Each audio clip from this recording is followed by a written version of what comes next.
ನಮಸ್ತೆ, welcome to the channel. ನಾನಿವತ್ತು colourful ಆಗಿರುವಂತಹ ಹಾಗೆ ಟೇಸ್ಟಿ ಆಗಿರುವಂತಹ ಉಪ್ಪಿಟ್ಟು ರೆಸಿಪಿಯನ್ನು ತೋರಿಸ್ತಾ ಇದ್ದೀನಿ.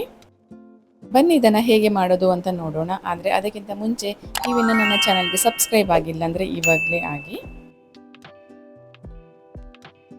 ಇದನ್ನು ಮಾಡೋದಕ್ಕೆ ಮೊದಲಿಗೆ ನಾನೊಂದು ಅರ್ಧ ಬೀಟ್ರೂಟ್ ತಗೊಂಡಿದ್ದೀನಿ. ಅದನ್ನು ಸಣ್ಣ ಸಣ್ಣ ಪೀಸಾಗಿ ಕಟ್ ಮಾಡಿಕೊಂಡು ಒಂದು ಮಿಕ್ಸಿ ಜಾರಿಗೆ ಹಾಕ್ಕೊಳ್ತಾ ಇದ್ದೀನಿ. ಹಾಗೆ ಅದರ ಜೊತೆಗೆ ನಾನೊಂದು 2 ಕಪ್ ಆಗುವಷ್ಟು ಮಜ್ಜಿಗೆಯನ್ನು ಹಾಕ್ಕೊಳ್ತಾ ಇದ್ದೀನಿ. ಇವಾಗ ಇದನ್ನು ಚೆನ್ನಾಗಿ ಗ್ರೈಂಡ್ ಮಾಡ್ಕೊಳ್ಬೇಕು. ಗ್ರೈಂಡ್ ಮಾಡಿಟ್ಕೊಂಡಂಥ ಬೀಟ್ರೂಟ್ ರಸವನ್ನು ಒಂದು ಬೌಲಿಗೆ ಹಾಕ್ಕೊಳ್ತಾ ಇದ್ದೀನಿ. ಇದನ್ನು ಬದಿಗಿಟ್ಕೊಳ್ಳೋಣ. ಇವಾಗೊಂದು ದಪ್ಪ ತಳದ ಬಾಣಲೆಗೆ 1 ಕಪ್ ಆಗುವಷ್ಟು ರವೆ ಹಾಕ್ಕೊಳ್ತಾ ಇದ್ದೀನಿ. ಬಾಂಬೆ ರವೆ ಹಾಕ್ಕೊಂಡಿದ್ದೀನಿ. ಇದನ್ನು ಚೆನ್ನಾಗಿ ಘಮ ಬರೋ ತನಕ ಹುರ್ಕೋಬೇಕು. ರವೆಯನ್ನು 3-4 ನಿಮಿಷ ಚೆನ್ನಾಗಿ ಹುರ್ಕೋಬೇಕು. ಚೆನ್ನಾಗಿ ಇದು ಘಮ ಬರಬೇಕು. ಇವಾಗ ಹುರ್ಕೊಂಡಂಥ ರವೆಯನ್ನು ಒಂದು ತಟ್ಟೆಗೆ ತೆಗೆದಿಟ್ಕೊಳ್ತಾ ಇದ್ದೀನಿ.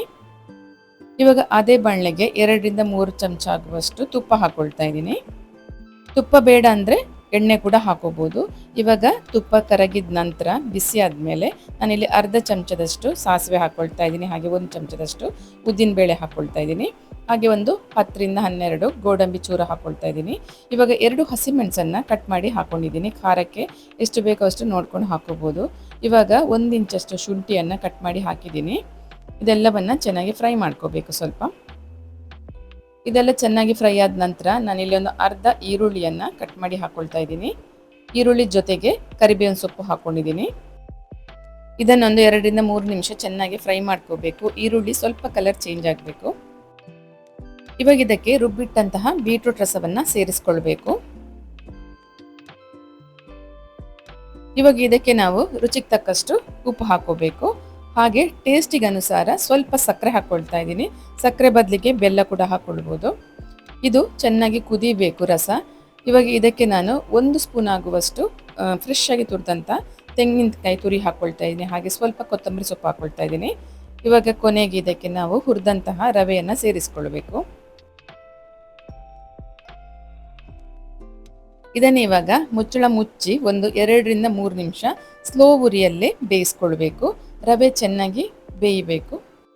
ಇವಾಗ ನೋಡಿ, ಕಲರ್ಫುಲ್ ಆಗಿರುವಂತಹ ಬೀಟ್ರೂಟ್ ಉಪ್ಪಿಟ್ಟು ರೆಡಿಯಾಗಿದೆ. ಇದನ್ನು ಇವಾಗ ಸರ್ವ್ ಮಾಡ್ತಾ ಇದ್ದೀನಿ. ಇದನ್ನು ಚಟ್ನಿ ಜೊತೆ ಟೇಸ್ಟ್ ಮಾಡ್ಬೋದು. ನಾನಿಲ್ಲಿ ಕೊತ್ತಂಬರಿ ಸೊಪ್ಪಿನ ಚಟ್ನಿ ಮಾಡ್ಕೊಂಡಿದ್ದೀನಿ. ಇವಾಗ ಕಲರ್ಫುಲ್ ಆಗಿರುವಂಥ ಬೀಟ್ರೂಟ್ ಉಪ್ಪಿಟ್ಟು ರೆಡಿಯಾಗಿದೆ. ನೋಡೋದಕ್ಕಂತೂ ತುಂಬ ಚೆನ್ನಾಗಿ ಕಾಣಿಸ್ತಾ ಇದೆ. ಹಾಗೆ ಟೇಸ್ಟ್ ಕೂಡ ತುಂಬಾ ಚೆನ್ನಾಗಿರುತ್ತೆ. ನೀವು ನಿಮ್ಮ ಮನೇಲಿ ಒಂದ್ಸಲ ಟ್ರೈ ಮಾಡಿ ನೋಡಿ. ಈ ರೆಸಿಪಿ ಇಷ್ಟ ಆಗಿದ್ದರೆ ಲೈಕ್ ಕೊಡಿ. ಹಾಗೆ ಯಾರೆಲ್ಲ ಉಪ್ಪಿಟ್ಟು ಇಷ್ಟಪಡೋದಿಲ್ಲ ಅಂಥವರಿಗೆ ಶೇರ್ ಮಾಡಿ. ಖಂಡಿತವಾಗಲೂ ಈ ಉಪ್ಪಿಟ್ಟನ್ನು ಅವರು ಇಷ್ಟಪಡ್ತಾರೆ.